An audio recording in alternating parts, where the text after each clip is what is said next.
Ok, al parecer ya estamos todos presentes. Muy buenas tardes a todas y a todos. Les saluda Gonzalo Rojas.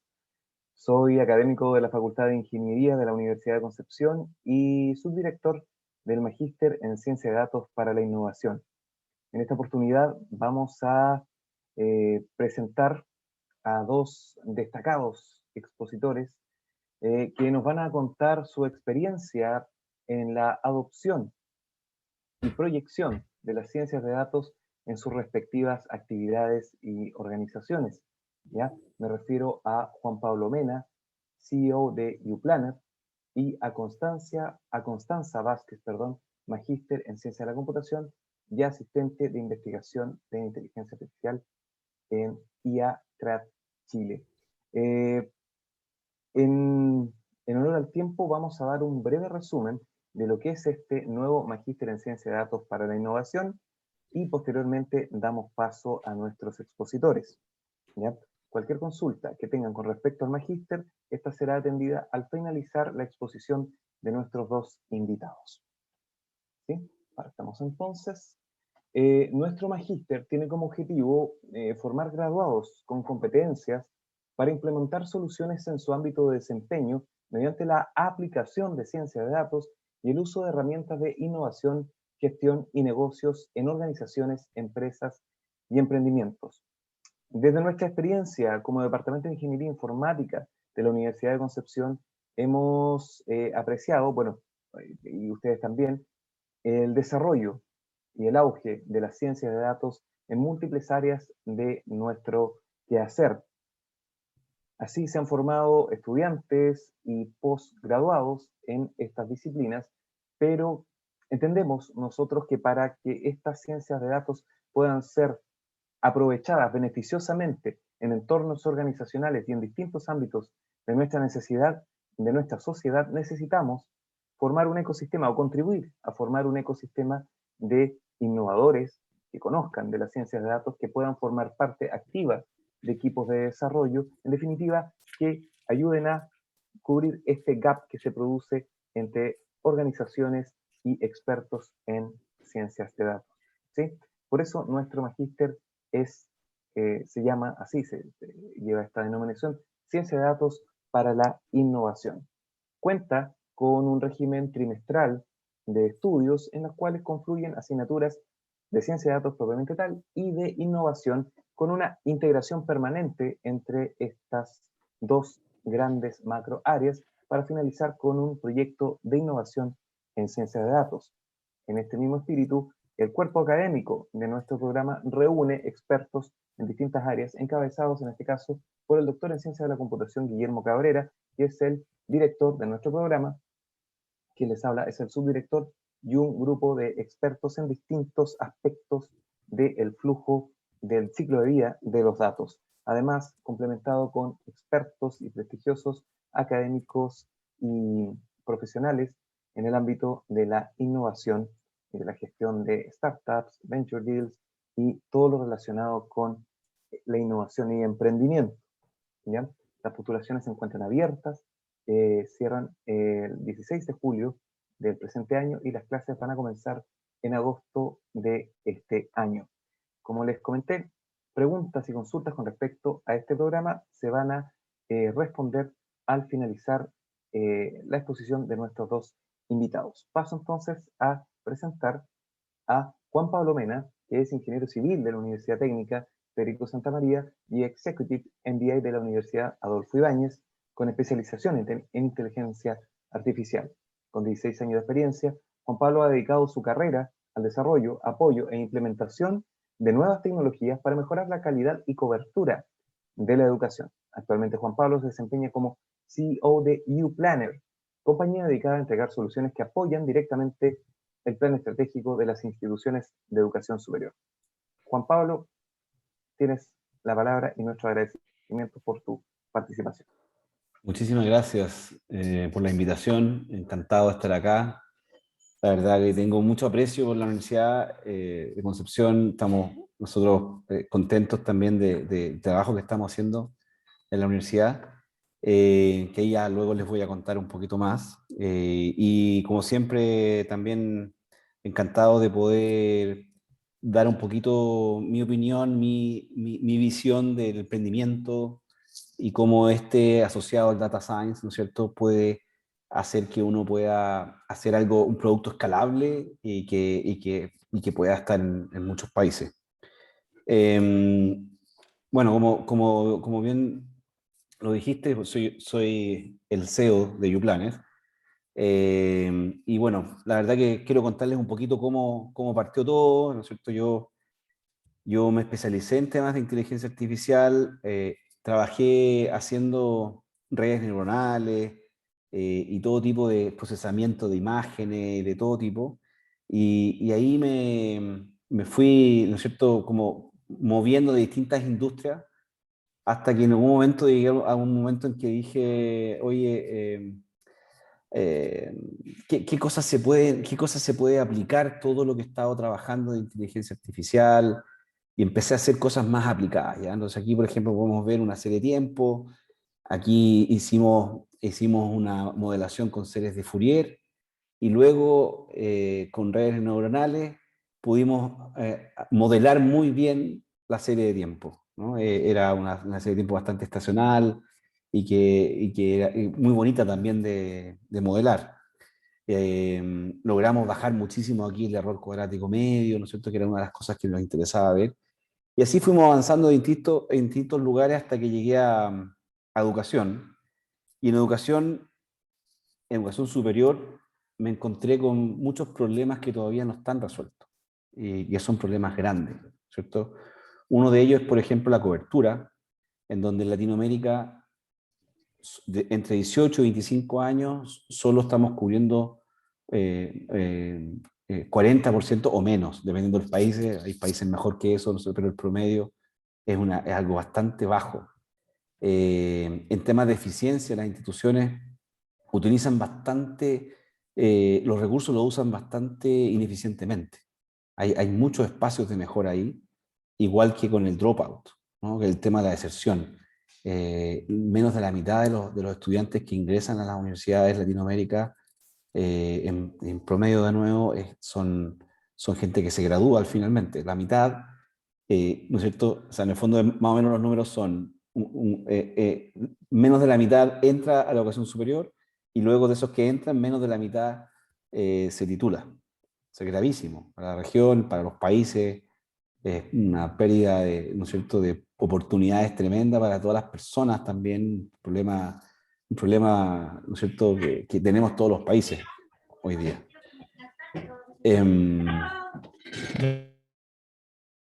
Y bueno, y por otro lado tenemos el problema de la calidad. En Latinoamérica tenemos hasta ahora solo una universidad dentro de las top 100 del ranking QS. Y por lo demás, bueno, por población debiéramos tener un 9%, ¿no es cierto? Si es que fuéramos una región proporcional a la, digamos, a la población. Aquí es donde yo veo bueno, todos estos temas, todos estos problemas con el coronavirus se han amplificado muchísimo y nosotros estamos en esa línea. Ya estamos ayudando a las instituciones a optimizar sus recursos y a mejorar la experiencia que tienen los estudiantes, ahora en línea y también virtualmente. Hemos venido creciendo mucho, nosotros la empresa la fundamos recientemente, o sea, hace como 6 años ya, y hemos venido creciendo mucho, ¿no? Venimos cada año sumando más clientes y hemos venido trabajando muy fuerte en 16 países ya, cubriendo más de 2 millones de estudiantes. Y eso nos ha hecho, ¿no es cierto?, ha hecho como unas ganas de producir más impacto y seguir avanzando. El 90% de lo que estamos hoy día es Latinoamérica, pero ya empezando en varios otros países. El impacto que produce nuestra tecnología en las universidades ha sido reconocido en varios premios, ¿no? Y la verdad que estoy muy contento de eso. Por ejemplo, Microsoft nos dio un premio mundial como mejor empresa de educación y justamente lo que ellos ven es, medir ahí es el impacto que produce la tecnología. exactamente medida en algunos números, como deserción, cuántos alumnos más entraron a la universidad, etcétera, ¿no? Y la verdad que contarles un poquito cómo lo hacemos, esto lo hacemos con algoritmos e inteligencia artificial, y lo que hacen nuestras plataformas es que se conectan a las tecnologías que tienen las universidades. A veces son tecnologías propias, desarrolladas por ellos, en sistemas de aprendizaje, sistemas de estudiantes o ERPs, y desde ahí extraemos información y esa información la procesamos y se la entregamos después procesada a los estudiantes, a los profesores y a los directivos en general toda la institución. Eh, bueno, y ahí la verdad que todo esto ha sido como bien bonito porque lo que hemos visto es que las realidades que tienen los países donde estamos son bien parecidas. Desde el punto de vista del data science, son muy parecidas. Las instituciones tienen los mismos problemas, tienen ciertas tecnologías parecidas, los estudiantes tienen una forma y los profesores tienen una forma, ¿cierto?, de hacer todo lo que se hace en una universidad. Y eso nos ha traído, la verdad que estamos muy contentos porque estamos todos los países donde estamos, ya nos han contratado las mejores instituciones y también las más grandes, ¿no? Entonces, la verdad que muy contentos ahí porque hemos tenido muy buenos resultados y evidencia de las mejoras que se producen en las instituciones.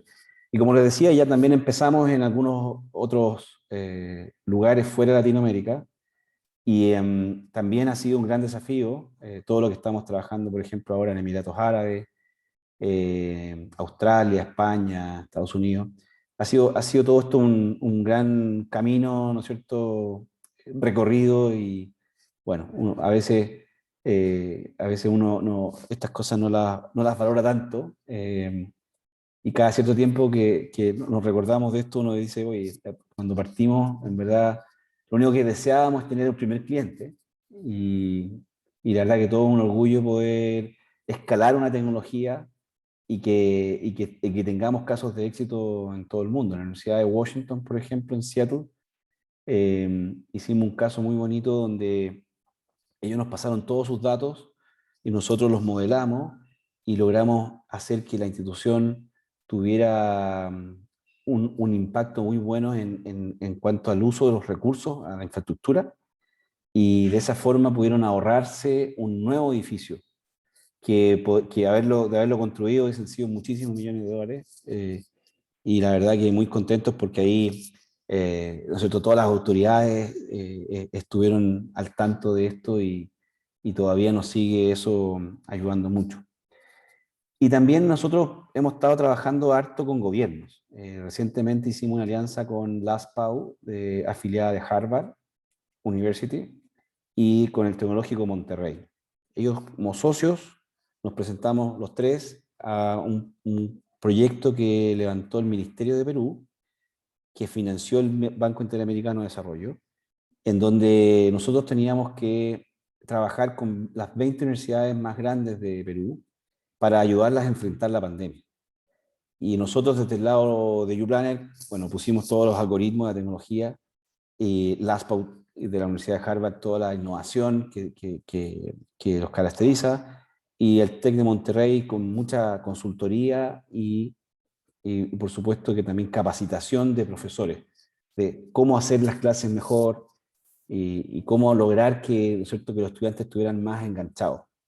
Por el lado nuestro, nosotros estuvimos trabajando en preparar a todas las instituciones para dictar clases, ¿no es cierto?, en línea, monitorear todo con muchos datos, muchos números, también pasarlos con una tecnología que nosotros tenemos, también logramos adaptar con la consultoría del TEC de Monterrey y con la gente de Harvard, pudimos adaptar los currículums y los sílabus a sílabus que fueran mucho más cercanos a la nueva realidad, ¿no? Había instituciones que estaban full virtual y que seguían dictando sus clases igual como las estaban dictando en modo presencial. Entonces, aquí fue un bonito desafío y la verdad que también un tremendo impacto, son 350.000 estudiantes. y la verdad que fue todo un desafío, pero también muy bonito por ese mismo impacto que tuvo. Y en general, bueno, contarle un poco de las soluciones. Las soluciones nuestras son soluciones que están en general muy enfocadas en temas de algoritmo, ¿cierto? Tenemos 3 verticales, son 8 soluciones en 3 verticales. Una de ellas es la optimización, en donde generamos horarios muy buenos para los estudiantes, muy buenos para los profesores, pero además que cumplan todas las reglas que tiene la universidad. O sea, hay un modelo matemático muy grande que hay por ahí que funciona en la nube y que funciona también, ¿no es cierto? Cada vez que las instituciones planifican, están ahí, ¿no es cierto?, procesando nuestros servidores y también está muy satisfactorio ver que ahí esa es la vertical con la cual partimos, que me tocó a mí modelar al principio, y que fue creciendo en el tiempo y que hoy día es la principal vertical de la empresa. La segunda vertical, digamos, en magnitud, digamos, de impacto es assessment, en donde nosotros alineamos las competencias de egreso con las competencias de cada curso y con los learning outcomes que tiene cada una de las evaluaciones. De esa forma logramos medir cómo los estudiantes avanzan por competencia y generar muchas evidencias para todas las acreditaciones. Esta herramienta es una herramienta que hoy día la utilizan las mejores universidades de los países donde estamos, y que la verdad que ha sido también un proyecto muy bonito, toda la innovación que le hemos puesto ahí. Y en Student Success tenemos un algoritmo que aprende de los estudiantes que desertaron y predice estudiantes con riesgo de desertar en el futuro. Lo hacemos con una accuracy súper alto también, y que en el fondo nos ha permitido lograr ahí por ejemplo, las universidades que la utilizan bajen su deserción en hasta 30%. Ha sido todo también un tema. Ahora quiero entrar un poquito en eso porque, no sé, Gonzalo, ¿cuánto tiempo me queda? Unos 7 minutos más o menos. 7 minutos ya, perfecto. El problema de los algoritmos generalmente no son los algoritmos. El gran desafío es los datos. Nosotros ahora generamos nuestra propia aplicación móvil que permite generar muchos datos. Es una aplicación que en la App Store es la aplicación móvil mejor valorizada en la región, en Latinoamérica. Y ahí también varias de las mejores universidades de la región ya lo están utilizando. Es una plataforma que modela la experiencia del estudiante completa. Se conecta a todos los sistemas de la universidad y permite hacer que los estudiantes conecten a sus clases, a sus videoconferencias, que sepan en qué salones, si son híbridas las clases, pueden saber en qué salones les toca, pueden chatear con sus compañeros en un WhatsApp, digamos, más de la universidad, podemos llevar aquí el track de su asistencia, virtual o presencial, cualquiera.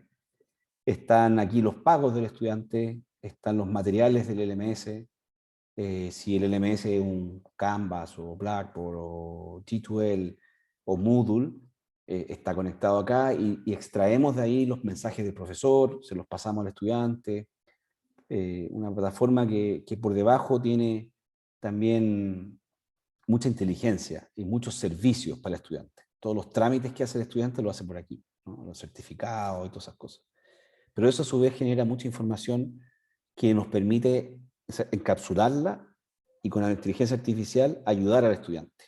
Eso es una plataforma muy bonita, es lo último que hemos estado trabajando en la empresa y que permite, ¿no es cierto?, un poco todas estas cosas que están acá, ¿no? Que es colaboración, comunicación, está el tema de aumentar la productividad del estudiante, hacer notificaciones inteligentes, ha sido súper bueno porque permite hacer notificaciones masivas, pero a su vez personalizadas. Entonces tú le puedes recordar a cada estudiante cosas propias de él, pero puedes gatillar la notificación de manera masiva.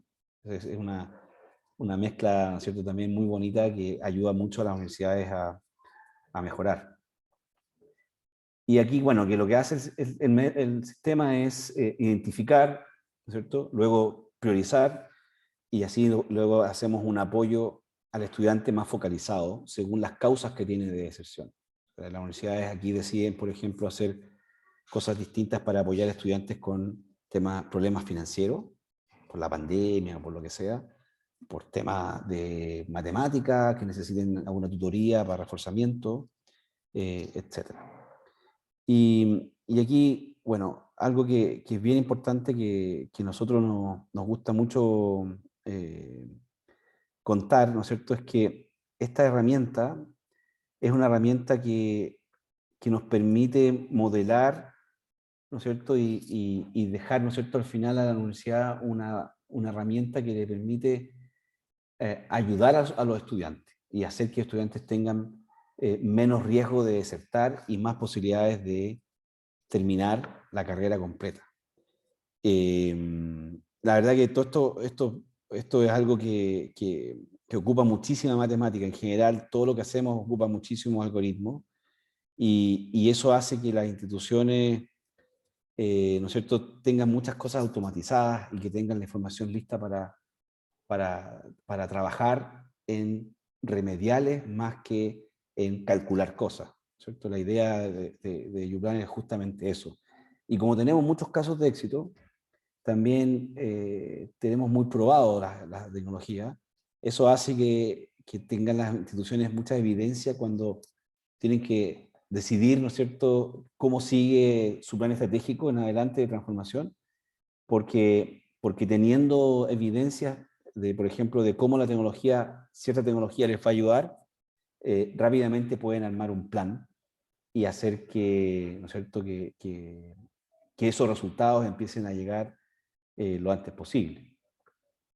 Eso en resumen, Gonzalo, y yo creo que... ahí llegó una pregunta, parece, ¿no? Carolina... Están llegando preguntas y bueno, primero agradecerte Bueno, tu excelente exposición y el éxito de UPlan. Realmente es un ejemplo a seguir y sobre todo en el ámbito en el cual se enfoca que, bueno, personalmente a mí me toca muy directamente. Pasamos a las preguntas. Primero, ¿podría mencionar algún ejemplo en concreto que haya sido difícil de trabajar y cómo se abordó desde el punto de vista de los datos? sí. Buenísima pregunta. Hay muchos casos complejos. Siempre el problema de los datos es un problema complejo porque, o sea, por ejemplo, Gonzalo, cuando llegamos a la UNAM en México, la Universidad Nacional de México tiene 400.000 alumnos.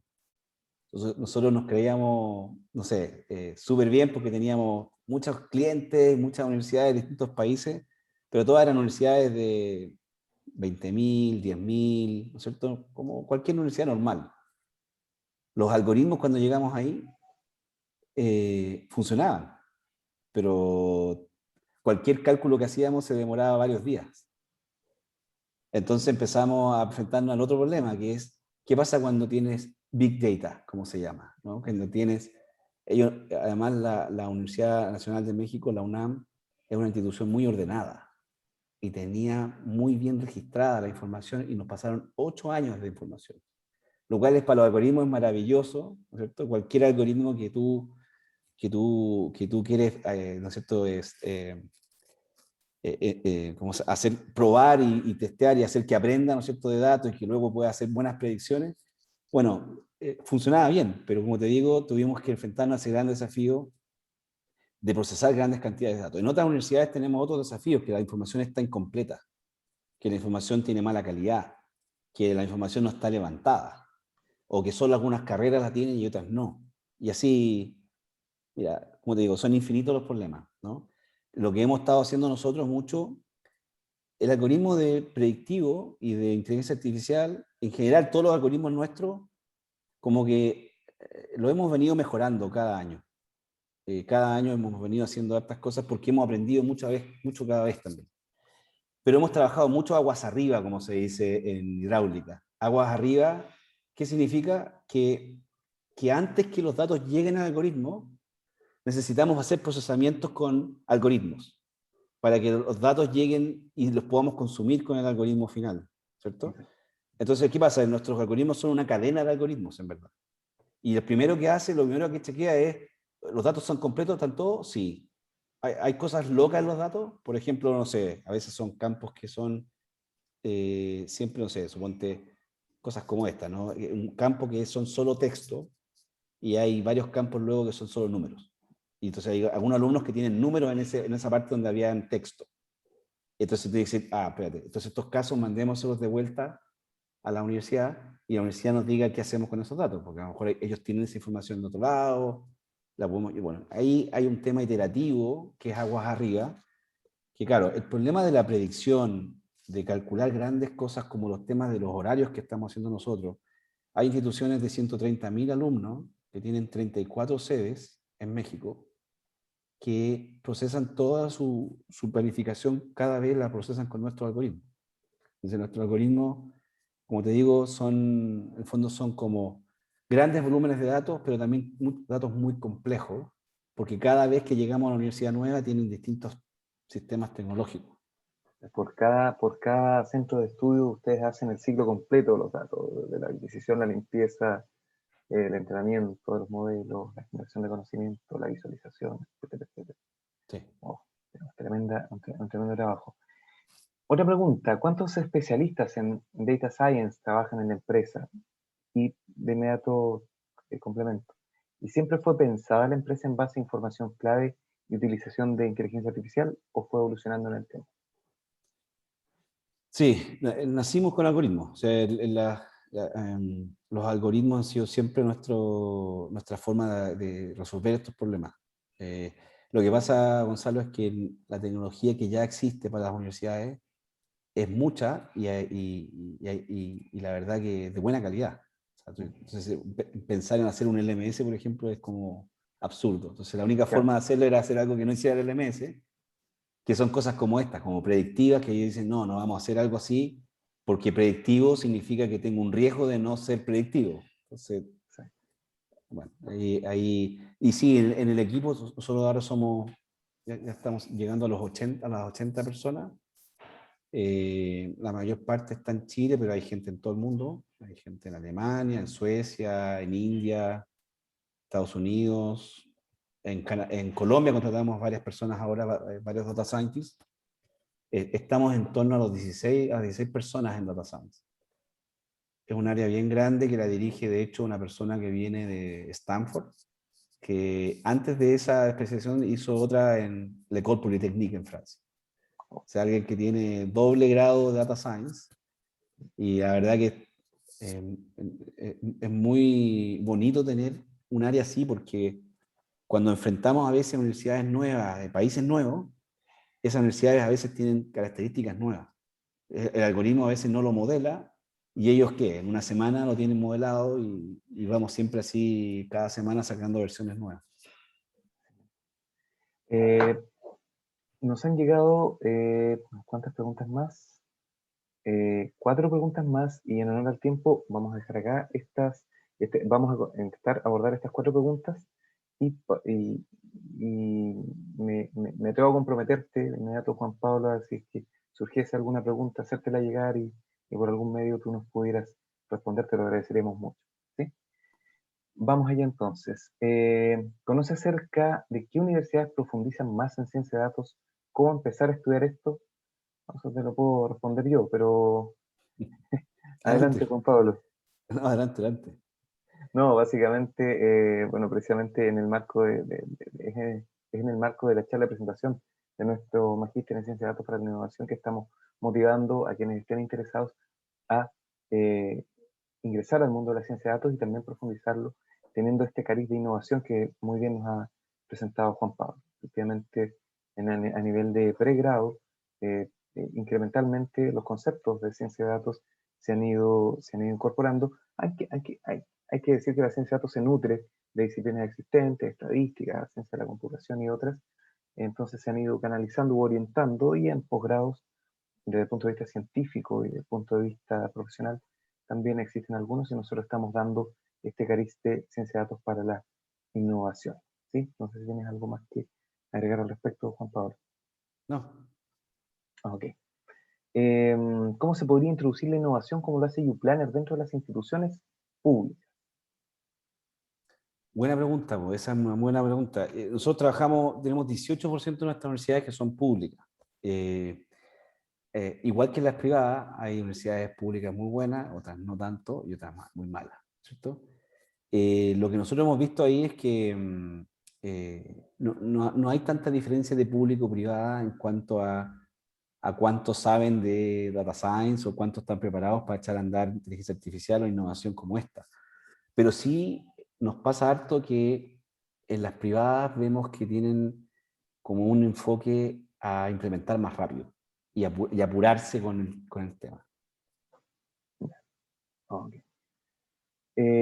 ¿Cuál es el proyecto más innovador que le ha tocado desarrollar? YouPlanner, claramente. Para mí es lejos o sea, para mí esto es día y noche, fin de semana. La verdad que es la única forma de hacer un emprendimiento. Si uno piensa que esto es como que es relajado y que todo es... No, está lleno todo el día de problemas, lleno todo el día de cosas de distintos países. Bueno, contarte que para Emiratos Árabes, por ejemplo, tenemos que conectarnos los domingos a las 5 de la mañana. Entonces uno dice... Entonces, claro, pero todo eso es porque para ellos el día lunes es como el domingo, ¿cierto? Entonces tienen, y tienen rangos horarios, ¿no es cierto? Obviamente en su zona.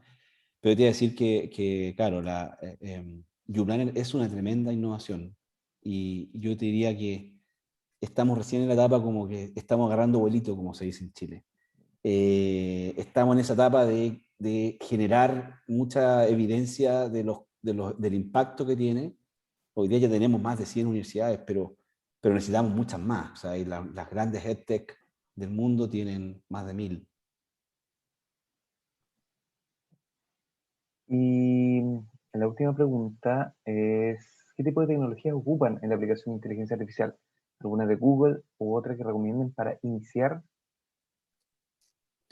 Buenas preguntas. Mira, yo te diría que nosotros somos Microsoft, así nacimos y la verdad que hemos estado usando toda la tecnología de ellos, pero para temas de algoritmos usamos nuestros propios algoritmos de inteligencia artificial. Los algoritmos que vienen de paquete en Microsoft, en Google y todo eso son bien genéricos y normalmente no nos permiten hacer mucho.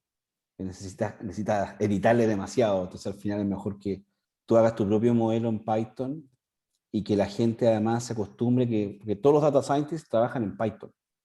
La gente de base de datos trabaja en base de datos separados y la gente del front-end trabaja separado. Entonces, en el fondo, es un gran equipo, pero son en verdad 3 equipos que están trabajando en paralelo. Y tú puedes generar una nueva versión acá y una nueva versión de frontend, pero en el fondo esto es algo que va separado y que se junta porque tienen layout para conectarse y tienen maneras de conectarse muy bien. Entonces todo esto funciona así. Yo te diría que eso es como un resumen, ¿no? Como una especialización con una integración permanente. Lo que estás Yo planteando. diría que sí, yo diría que sí. Uno puede partir con un algoritmo de Google y modelar cositas, poner datos y todo, pero no sé si eso te va a agregar, no sé, yo no sé. Yo pienso que hay que ir de una con algo innovador, que vaya un poquito más allá y que puedas hacer cosas distintas. En ese sentido, y un poco respondiendo a la última pregunta que nos quedó, justo cuando yo dije que cerraba, decía, ¿qué se necesita para ser data scientist? ¿Tú recomendarías más que nada un horizonte de innovación y a partir de eso canalizar los conocimientos o orientar los conocimientos y especialización en data science? ¿O el camino inverso, que es nutrirse de conocimiento en data science y desde ahí buscar alternativas o visualizar el mundo desde la perspectiva del data science? Mira, a ver, para mí trabajar en educación tiene un sentido personal. Ya, Yo soy primera generación que estudió en la universidad ya. y mi realidad es muy distinta a muchos amigos que no pudieron estudiar en la universidad. Es absolutamente distinta. Entonces, cuando yo hablo con ellos me dicen, oye, te vimos en la televisión o te vimos hablando inglés y como, oye, qué bueno que te vaya bien y todo eso, uno dice, ¿cómo podemos hacer que eso se replique en millones de vidas? Que mucha gente tenga acceso a la universidad a una calidad muy buena y que puedan titularse, ¿no? Y es justamente lo que hacemos nosotros en YouPlanner. O sea, para mí, el tema de tecnológico y de data science para mí es secundario, porque para mí lo que me motiva es cómo puedo hacer un gran impacto a nivel global con tecnología. ¿Y cómo puedo hacerlo si no es con inteligencia artificial? A mí no se me ocurre otra forma, ¿no? Pero entonces, bueno, nosotros abordamos este tema, sí, fundamos YouPlanner con la idea de hacer un gran impacto global, ¿no? Ese es como el gran desafío. Ok. Bien, Juan Pablo, tremendamente agradecido por tu exposición, por tu cordialidad y por contestar las preguntas de nuestros participantes. Y como te digo, bueno, seguramente te vamos a estar molestando en alguna de estas otras instancias para saber más de YouPlanner y de tu experiencia. Encantado. Muchas gracias Muchísimas por la gracias. invitación. Chao, Gracias a ti. chao.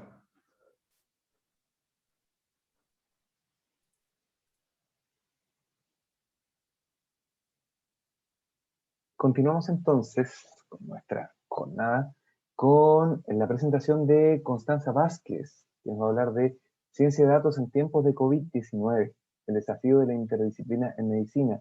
Constanza es ingeniera civil biomédica y magíster en ciencia de la computación de la Universidad de Concepción. Durante el curso de su magíster, se dedicó a investigar la aplicación de modelos de aprendizaje profundo en imágenes médicas. Durante el último año, Constanza se ha desempeñado como asistente de investigación en IATRAT Chile, proyecto COVID 0733, proyecto que busca investigar y validar la implementación de modelos basados en aprendizaje profundo como sistema de apoyo al proceso de informe radiológico y a la decisión clínica en pacientes COVID-19. Su investigación se ha centrado en el desarrollo de modelos de cuantificación de compromiso pulmonar y su integración a la práctica clínica. Constanza, gracias por participar en nuestra jornada y bueno, quedas con la palabra. Muchas gracias. Les voy a compartir mi pantalla porque hay mucha presentación. Ya, ¿me están viendo, cierto? Perfectamente. Ya, súper. Bueno, ya me presentaron, así que no hay mucho más que decir. Mi background es de biomédica, entonces por eso siempre he buscado la manera de seguir haciendo aplicaciones dentro de esa área y ahí es como apareció esta oportunidad de trabajar en relación al COVID. Y la idea es que en este ratito podamos conversar sobre lo que ha sido la experiencia de llevar la inteligencia artificial a algo más concreto, más práctico y que no se quede solo en la parte de investigación. Solo para contextualizar, la pandemia de COVID ha impactado, como todos sabemos, nos ha impactado a todos, ha impactado a todo el mundo. Y al día de hoy se han confirmado 179 millones de casos y se han producido 3,88 millones de muertes, lo que ha generado, bueno, como les dije, gran impacto en múltiples áreas, pero también a medida que esto se fue dispersando en el mundo, esto ha hecho que gran parte de los esfuerzos de investigación se hayan enfocado en entender la patología y también apoyar a los servicios de salud. Entonces, desde ese punto de vista, la ciencia de datos aprovechó esta capacidad de procesar y analizar imágenes, señales médicas, biomédicas, archivos médicos, registros médicos electrónicos, en modelos independientes o integrados, y para principalmente desarrollar modelos que tengan que ver con la identificación de grupos de riesgo, modelos también de apoyo diagnóstico y también de apoyo pronóstico.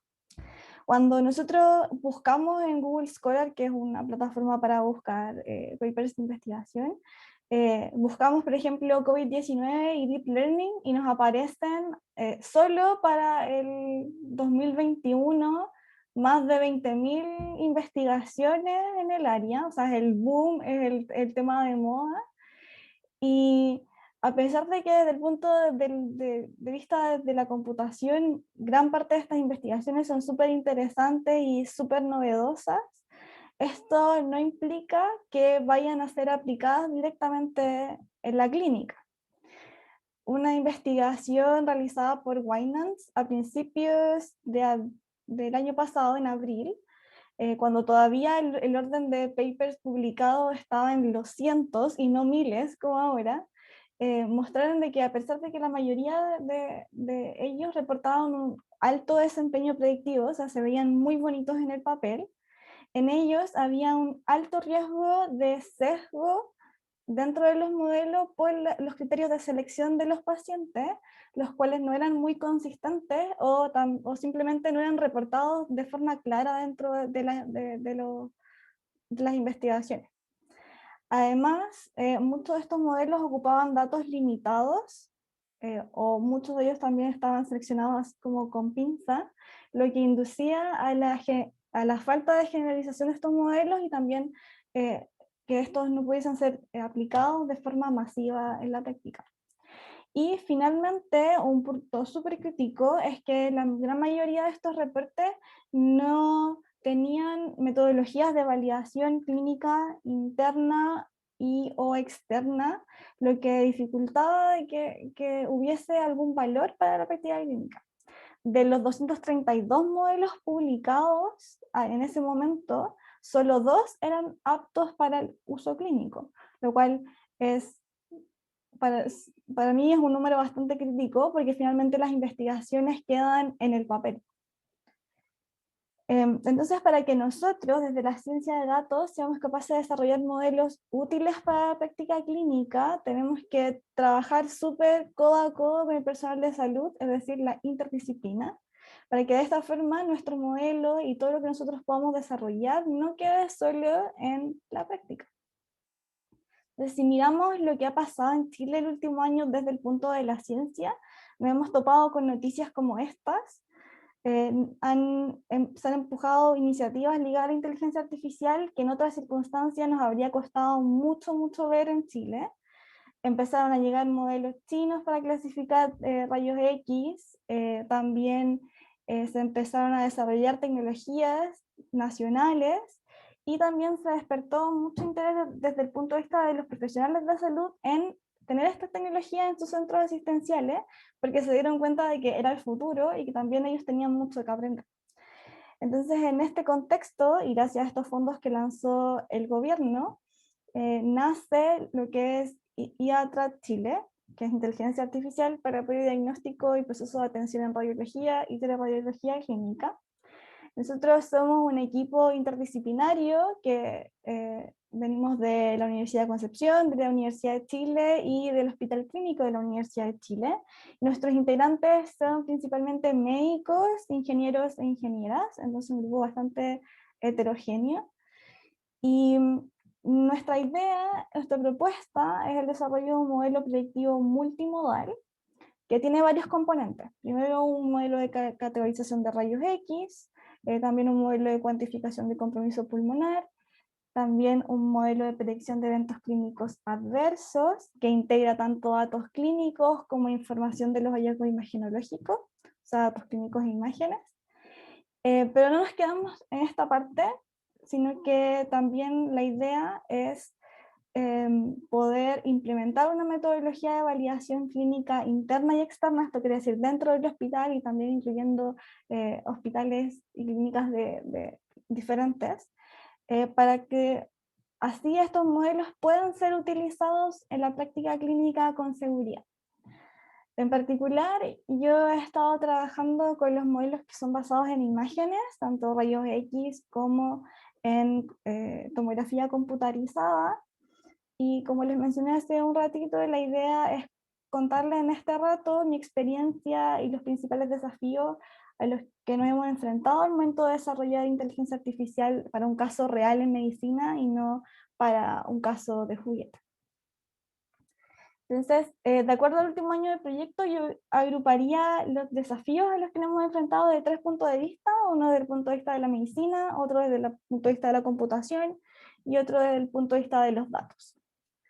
Entonces, en primer lugar, cuando, desde el punto de vista de la medicina, cuando empezamos a trabajar en este equipo, que como les decía, bastante heterogéneo, hay médicos, hay ingenieros, ingenieras, hay físicos también,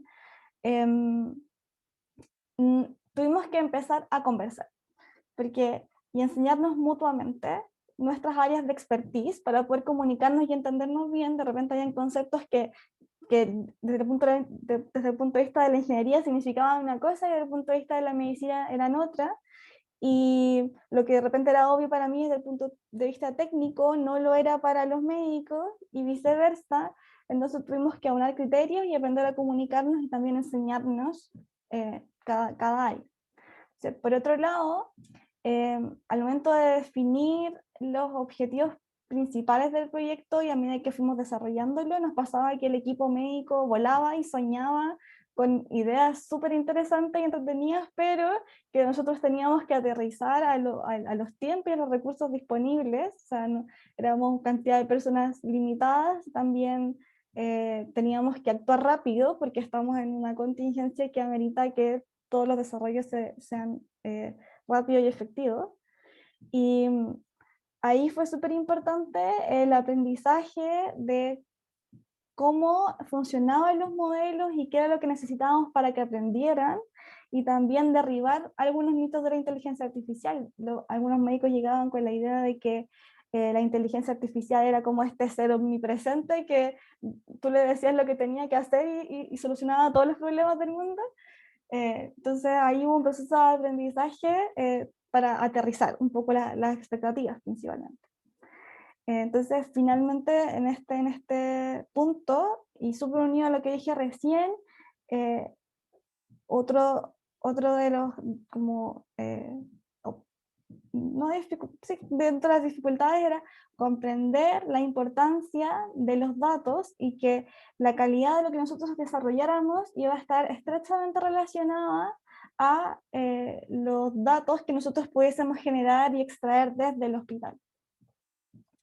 Entonces, luego, desde un punto de vista más técnico, y que es más que nada lo que vimos en el equipo de ingeniería, tuvimos que entender lo que los médicos nos pedían, pero desde su punto de vista, desde la medicina.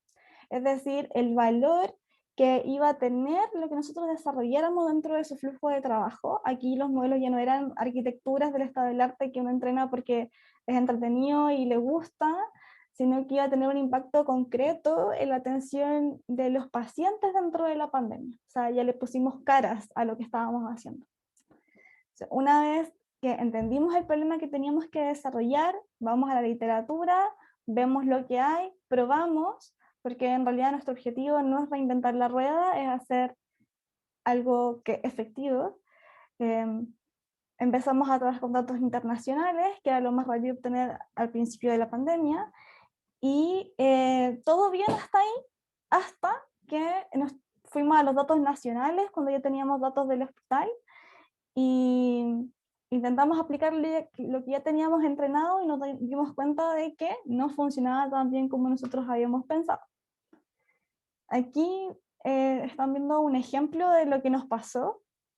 Tenemos aquí arriba unas imágenes de tomografía computarizada.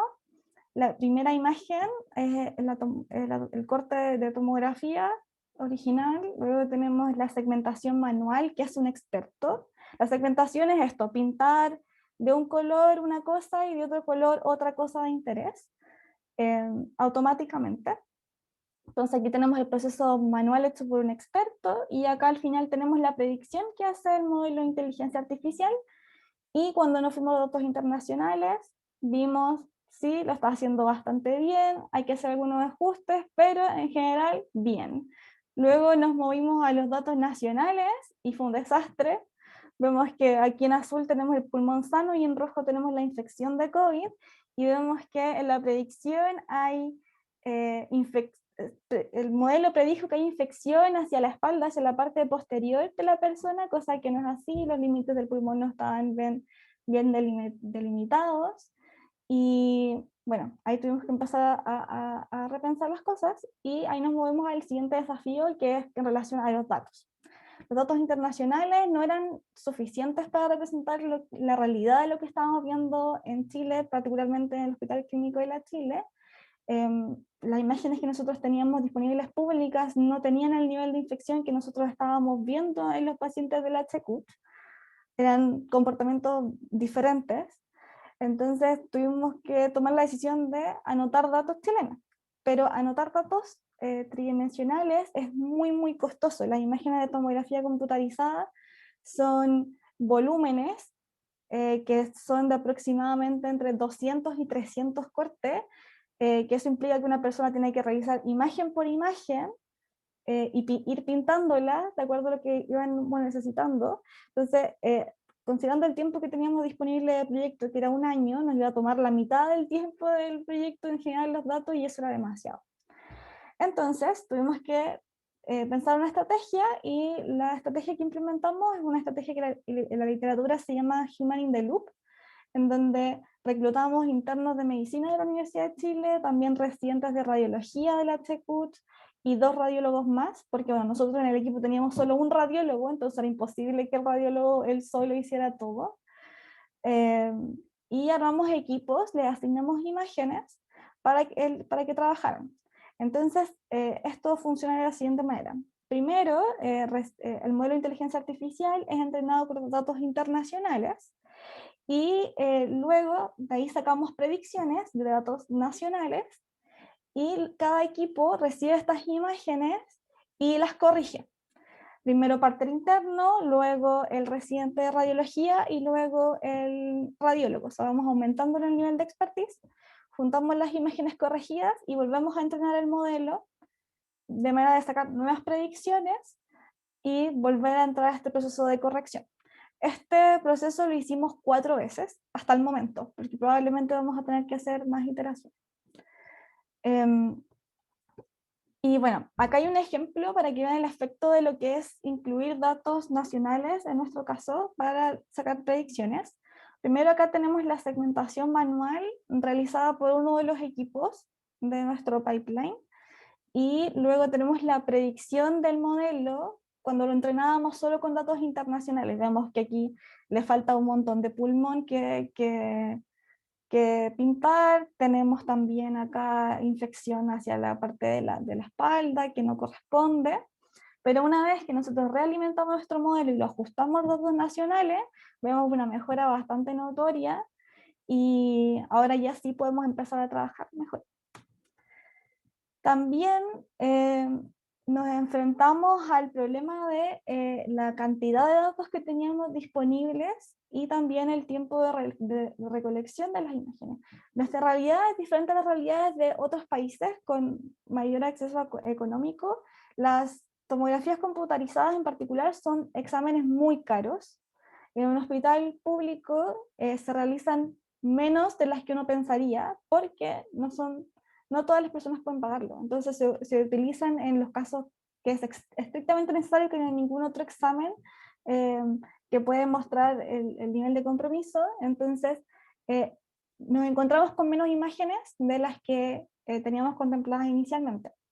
Y también el tiempo de recolección, tanto de las imágenes como de los datos clínicos, es lento, porque hay que pasar por comité de ética, porque después hay que pasar por el equipo de informática del hospital, luego es todo un proceso bastante burocrático, entonces eso también fue un punto crítico dentro especialmente al principio del tiempo de recolección de los datos. Y, Y el otro punto que me gustaría recalcar, que es importante, es la heterogeneidad de los datos. Por ejemplo, en el caso de rayos X, nos encontramos con 2 tipos de máquinas. Bueno, yo soy biomédica, entonces sé que hay distintos como equipos y cómo funcionan más o menos, pero cuando llegamos a la práctica nos dimos cuenta de que habían distintos tipos de máquinas de rayos X, estándares y portátiles, pero para complejizarlo más, dentro de estas 2 categorías de exámenes, de máquinas, teníamos 2 tipos de imágenes, podían ser digitalizadas o digitales.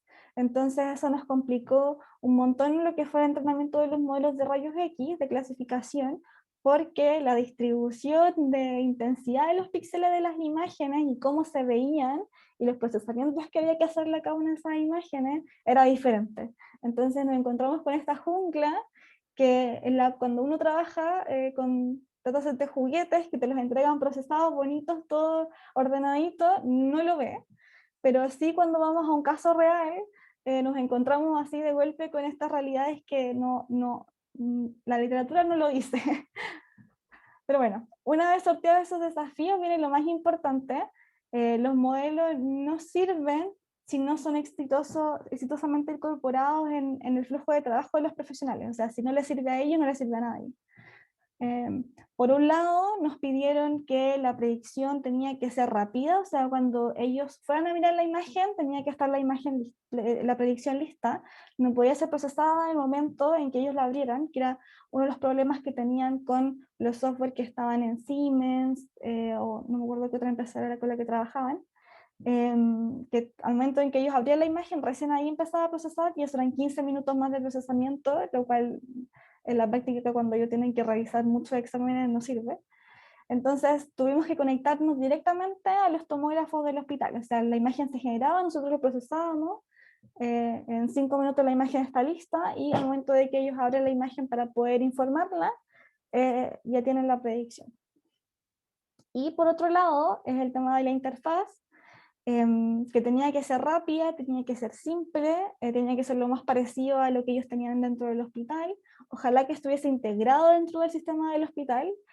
Ahí no pudimos por temas de que ellos ocupan software que se compran, y tendríamos que haber ido, no sé, a Alemania a hablar con Siemens para que nos metieran un botón para poner nuestro link.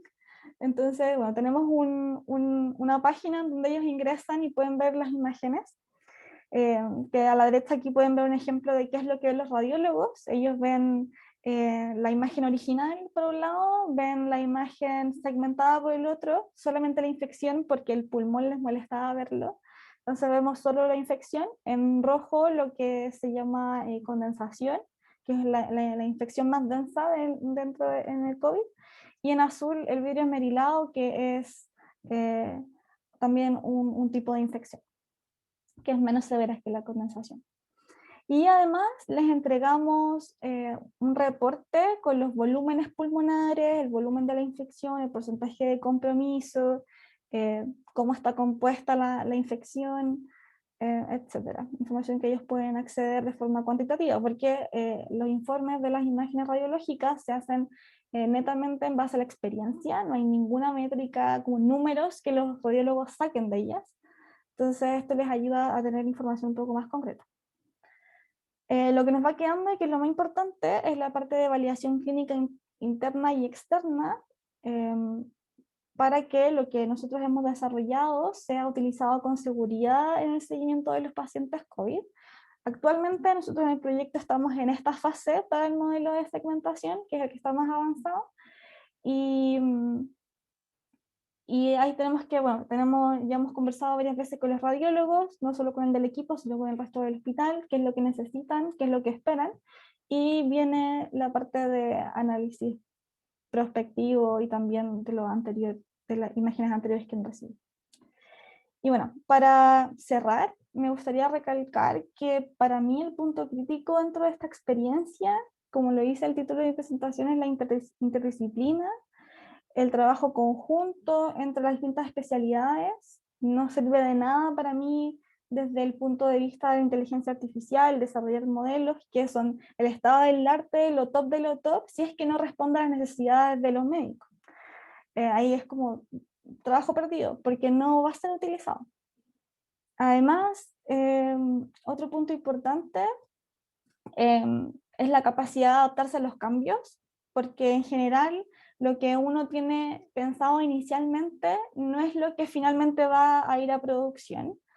La situación en la que estamos ahora, las necesidades y las prioridades van cambiando rápidamente, y nosotros tenemos que ser capaces de ajustarnos también a ese ritmo. Y eso, muchas gracias, y quedo atenta a las preguntas que tengan. Muchas gracias, Constanza, completísima, bueno, más allá de admirable el trabajo que ha desarrollado, también es loable, dadas las circunstancias en las cuales nos encontramos, y nos muestra también que la aplicación de este conocimiento, esta tecnología, nos puede llevar a innovar a ámbitos no necesariamente tradicionales, sino algo para atacar una contingencia particular y que obviamente esto tiene proyecciones más allá de esta pandemia. Tú mismo lo decías, o sea, esta misma pandemia hace que los trabajos que ustedes están desarrollando en términos de análisis de imágenes biomédicas agarre un impulso mayor y la inteligencia artificial en general dentro de esta pandemia del COVID. Constanza, tú hablaste de la teoría versus la práctica, ¿ya? Y básicamente expresaste algunas dificultades en términos de la adquisición de los datos, de la clasificación de los mismos, ¿ya?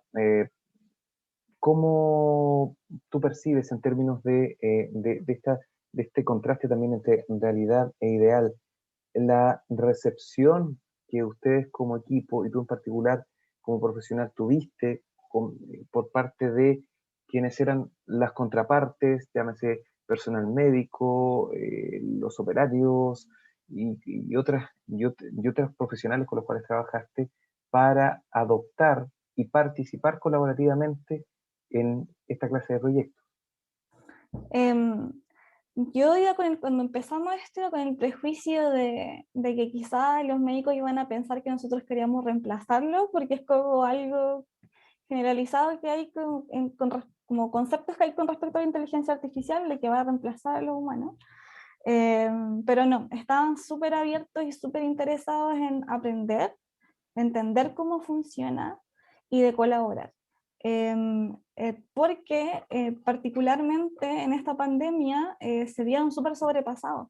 Em, los, por una parte tenemos los radiólogos, que son los que ven las imágenes, y a ellos obviamente estas herramientas les sirven mucho para entregar un informe más concreto, pero también tenemos profesionales médicos en muchas áreas del hospital donde reciben pacientes COVID y que no tienen la preparación, por ejemplo, para ver imágenes, y el uso de modelos de inteligencia artificial les facilita mucho esa tarea, y que no tienen que ir al radiólogo que está súper colapsado revisando imágenes de todos lados, para poder entender o para poder actuar rápido frente a algún paciente.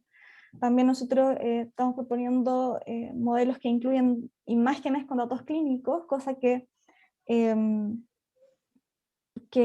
la práctica es difícil de seguir cuando tienes tantos pacientes. Los médicos pasaron de tener a su cargo 10 pacientes por sala a tener 30 pacientes. Entonces, el seguimiento es mucho más difícil, y con la ayuda de estos modelos pueden tomar decisiones más tempranas. La idea de los modelos de predicción de eventos adversos es decirle al médico, ¿sabes qué? Tal paciente en 3 días más va a caer en ventilación mecánica. O sea, como haz algo para que eso no pase, o hazlo antes para que el tiempo en ventilación mecánica sea menor. O sabes que este paciente se está complicando y lo más probable es que muera en una semana. Entonces pueden focalizar los esfuerzos y los recursos en atacar esos problemas con más tiempo, o sea, más tempranamente. En ese sentido, Y Constanza, disculpa, sí, obviamente preservando la, la privacidad de la información que tú manejes dentro de tu proyecto, eh, claramente para un cientista o una cientista de datos se maneja con ciertos niveles de acierto en términos de distintas variables en las cuales se miden el éxito de una predicción a partir de modelos, ¿cierto?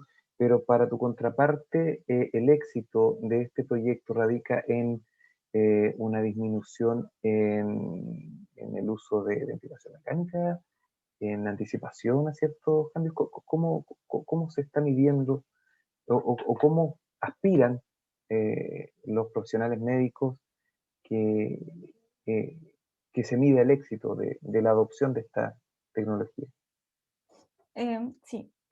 Bueno, todos los modelos, obviamente nosotros como desde la parte de vista de punto de vista de la inteligencia artificial, lo evaluamos con las métricas computacionales y todo, pero luego de ese proceso vamos a los médicos y le decimos, ¿sabes qué? Porque bueno, ellos ya están expertos en nuestras métricas también, ya han aprendido mucho. Le decimos, ¿sabes qué? Tiene tanto porcentaje de, no sé, precisión este modelo, ¿estás de acuerdo? ¿Te sirve o no te sirve? No, ¿saben qué? No me sirve, necesito más. O ¿saben qué? Esta clase estaba muy baja, necesito que esta sea más alta. Y ahí tenemos que ir de vuelta a ajustar los modelos hasta que llega un punto en que ellos nos digan, ¿saben qué? Aquí lo podemos aplicar. Y la parte del valor clínico es la más importante y es lo que estamos haciendo ahora, que tomamos examen, o sea, pacientes anteriores, como, ¿cómo se dice? Como estudios anteriores, para ver cómo sería, cómo es la situación previa a la inclusión de los modelos de inteligencia artificial o previa, en este caso, a la inclusión del dato de compromiso pulmonar. Y desde del momento de la inclusión, cómo también ha cambiado en la evolución de los pacientes las decisiones que se toman.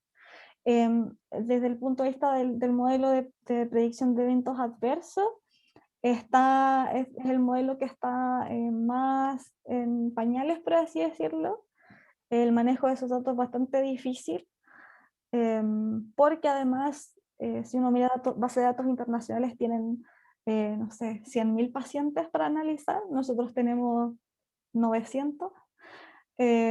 Nos ha costado un poco eso porque además las fichas no están estructuradas, hay mucho texto libre y hay que ir a analizar. Entonces, el médico internista intensivista con el que estamos trabajando con ese modelo, él espera que nosotros podamos dar con una semana de anticipación predicción de eh, muerte o ventilación mecánica, esto entrando en la urgencia. La idea es que el paciente no llegue a UCI, sino que todo sea posible de atacar antes de llegar a UCI. Entonces, estamos trabajando con los datos iniciales. Ok, gracias. Mira, voy a leer algunas preguntas que están llegando. Muy buena aplicación, nos dice Francisco Ahumada. Se agradece el ejemplo y explicación. Quisiera saber cuántas muestras utilizaron en el entrenamiento del modelo y más o menos cuántas variables cuantitativas y o cualitativas consideraron. ¿Cuánto tiempo estuvieron trabajando en este proyecto? Bueno, el proyecto sigue, empezamos en abril, empezamos antes de que nos tiraran los fondos, empezamos en abril del año pasado a trabajar en esto y seguimos trabajando los modelos, el modelo de segmentación, que es el primero que estuvo listo, estuve en el hospital ya en febrero de este año, y ahí hemos estado haciendo el proceso de validación principalmente. Y en cuanto al número de datos, nosotros estamos trabajando con el modelo de segmentación con aproximadamente 30 pacientes, pero nosotros no trabajamos con la imagen como un todo, no trabajamos con el paciente, o sea, para entrenar modelo de segmentación no se ocupa el paciente como un todo, sino que sacamos pequeños volúmenes de la imagen, en donde el modelo lo que hace es aprender cómo se ven cada uno de estos tejidos, el pulmón sano versus la infección, y versus lo que está fuera del pulmón. Entonces, como pequeños cubitos de la imagen, que una imagen que es de 512 por 512 por 300 es dividida en 80 por 80 por 80, entonces son como subcubos de la imagen, vamos aprendiendo. Entonces, en realidad, pues, asumimos ese enfoque de textura más que como un todo por la cantidad de datos que tenemos disponibles y que podíamos etiquetar, porque es un proceso muy lento. Hay variables cuantitativas, ocupamos las estándares que son para segmentación, coeficiente de Dice, entre otros, y además elaboramos nuestras propias métricas de acuerdo a lo que le interesaba a los médicos observar, como por ejemplo los focos de infección, qué tan preciso era la detección en número y en forma de focos, pero esas son métricas propias. Ok, muchas gracias. Otra pregunta de Cristian Alexis. ¿Es factible un proyecto de inteligencia artificial para descubrir alguna vacuna? Si es que existe. Sí, es factible. De hecho, bueno, una de las vacunas, la Pfizer, es la que trabaja con ARN mensajero, y ellos apoyaron de inteligencia artificial para hacer el modelamiento de las proteínas. procesos que con computación como clásica dentro de sus procesos que demoraban más de una hora, lograron hacerlo en segundos gracias a los modelamientos que hace la inteligencia artificial. O sea, eso igual ayudó a que también en las investigaciones en torno a la vacuna fueran un poco más rápido. Ahora, encontrar como una vacuna por sí sola con un modelo de inteligencia artificial, no lo sé. Yo digo que con inteligencia artificial todo es posible si es que los datos están bien hechos y si es que se sabe lo que se quiere buscar. Pero no sé si habrá algún modelo que encuentre una vacuna por sí sola en estos momentos. Ok, gracias. Y un espectador anónimo nos dice, post pandemia, ¿se tiene pensado seguir desarrollando modelos para abordar otros problemas en la medicina? ¿Como cuáles? Sí, nosotros hemos conversado mucho con los médicos. Eh, en realidad, por ejemplo, el mismo modelo de segmentación sirve también para pacientes que tienen fibrosis. Hay distintos niveles de fibrosis, distintos tejidos que se dan a la fibrosis, y eso también es posible identificar en, con el modelo de segmentación. Desde un cierto porcentaje, los pacientes son categorizados de distintas formas y se les da distinto tratamiento. Y ahora es hecho con procesos que se demoran bastante tiempo y esto podría ser acelerado bastante con el uso de segmentación, eso por un lado. El modelo que tiene más expectante a los médicos es el de predicción de eventos clínicos adversos, porque en realidad eso a ellos les facilitaría eh, las acciones y la focalización de recursos no solo para pacientes COVID, sino para todos los pacientes que van a unidad de pacientes críticos, que en realidad la cantidad de aplicaciones son muchas y la idea es que pueda haber financiamiento también para poder seguir desarrollando estas cosas. Ok, gracias. Y cerramos con esta pregunta. Nuevamente, Cristian Alexis nos hace una pregunta más amplia. En la práctica, hoy en día, ¿qué extra les ha dado a los médicos o radiólogos en su toma de decisiones estos proyectos? ¿Y realmente los médicos tienen fe en los resultados que dan estos proyectos para tomarlos con seriedad? Sí, nosotros hemos hecho todo para que nos crean.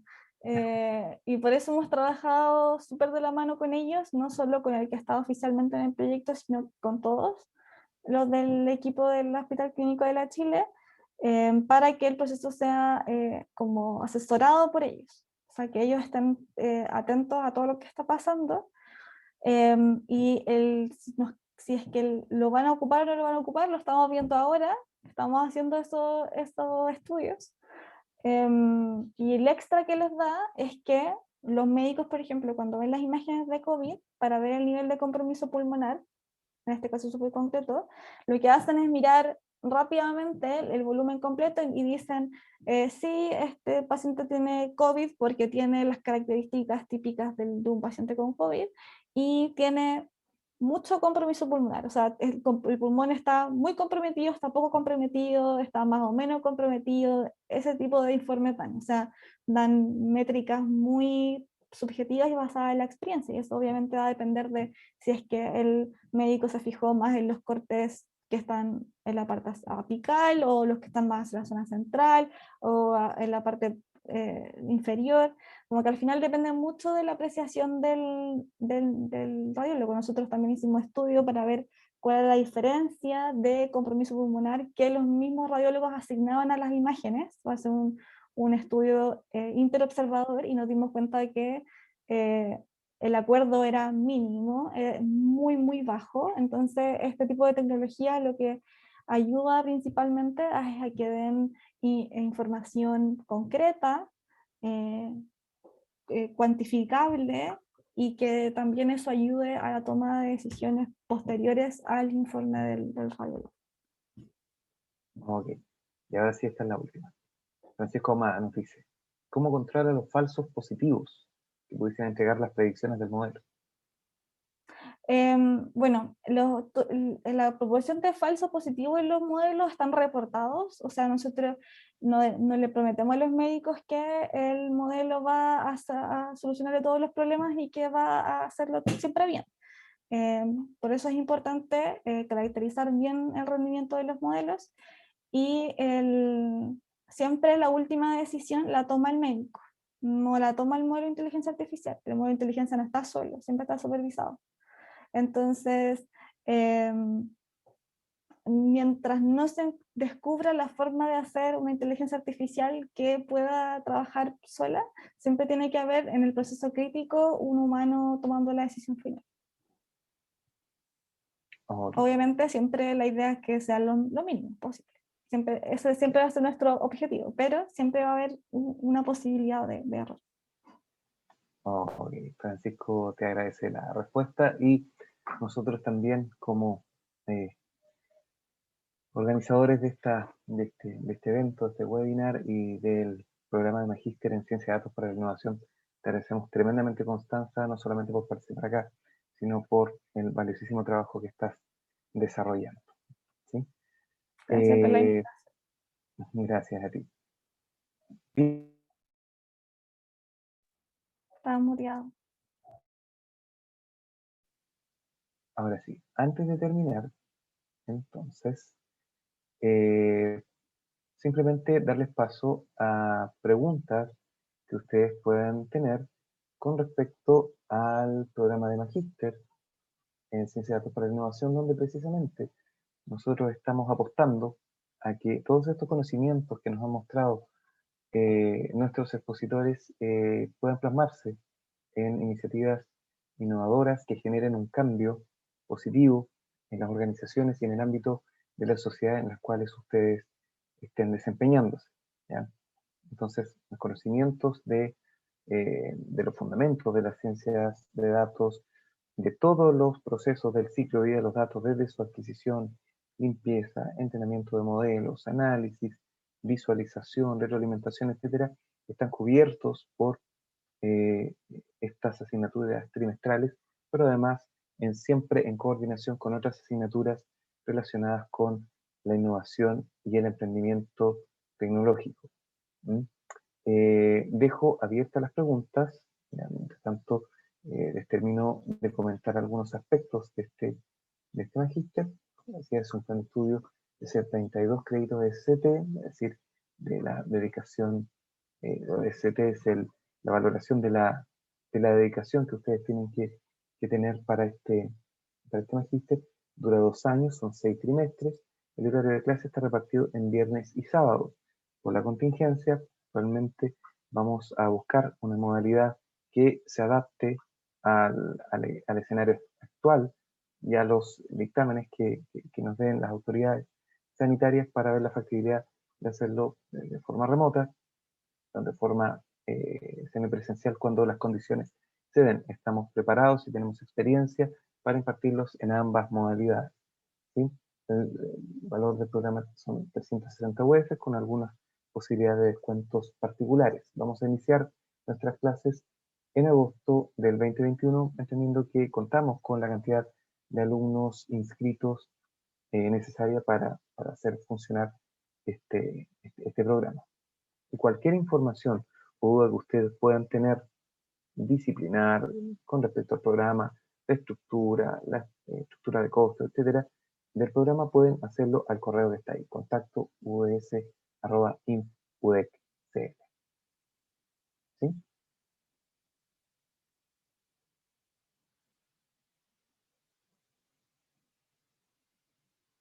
Bien, al parecer no hay preguntas al respecto, entonces lo vamos a dejar hasta acá.